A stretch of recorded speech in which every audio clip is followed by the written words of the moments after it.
Resto Geek.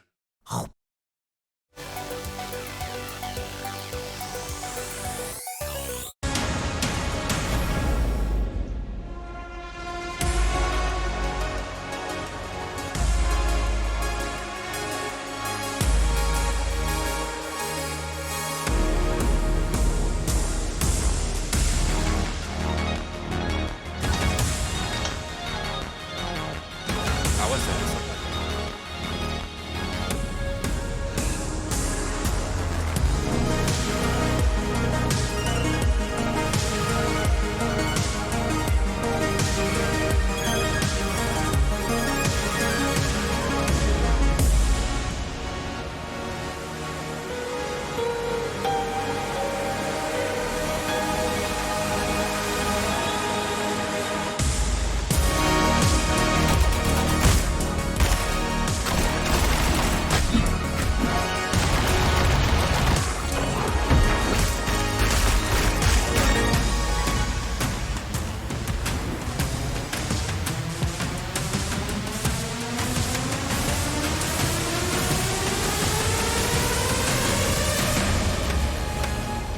Hyper Light Breaker.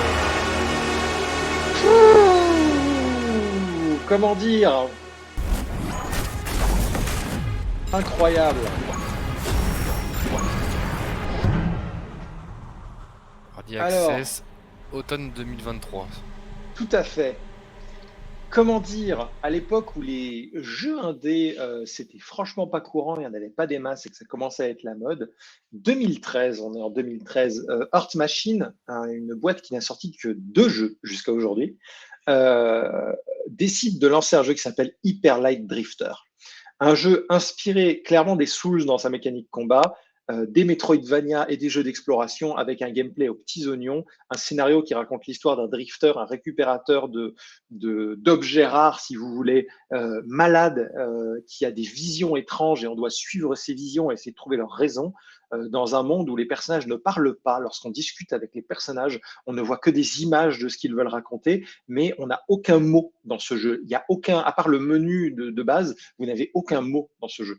C'est assez impressionnant et pourtant c'est un jeu que je ne peux que vous recommander, surtout si vous aimez les jeux difficiles. C'est un jeu qui présente certaines situations très complexes avec vraiment une notion d'exploration incroyable. Je l'ai platiné 3 fois. C'est un jeu qui est incroyable. Et ils ont sorti une suite spirituelle du nom de Solar Ash, qui je pense est une espèce de démo pour leur système de déplacement dans ce jeu-là, qui est très intéressante, qui se passe dans le même univers, mais qui raconte tout autre chose. Graphiquement, c'est un jeu qui, au niveau de la direction artistique, est sincèrement sublime et qui propose des mécaniques de plateforme assez cool.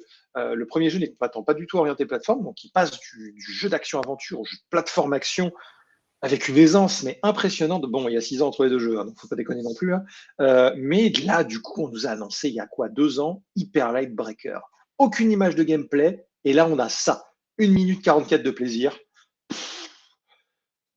Day one. Si vous, enfin, niveau jeu indé, je peux même pas vous expliquer à quel point Hyper Light Drifter est une légende. Je l'ai acheté 3 fois et sachant que j'ai trouvé une collector qui est toujours à Paris et qui m'attend sagement pour Switch depuis bien des années. Je la vois à chaque fois que je passe et je pense que je craquerai un jour. Parce que personne ne daigne l'acheter. Je pense que si personne n'ose, ça doit être moi qui doit faire le premier pas. Bah vas-y, Donc craque. voilà. Là, le PE, il va y Donc, passer. j'ai trouvé cette annonce aujourd'hui. Elle est sortie, je crois, il y a 3 jours ou 4. Là, on était un peu sur notre fin concernant les choses à dire, mais Sonata Ragnel, tu vas avoir un problème de calendrier.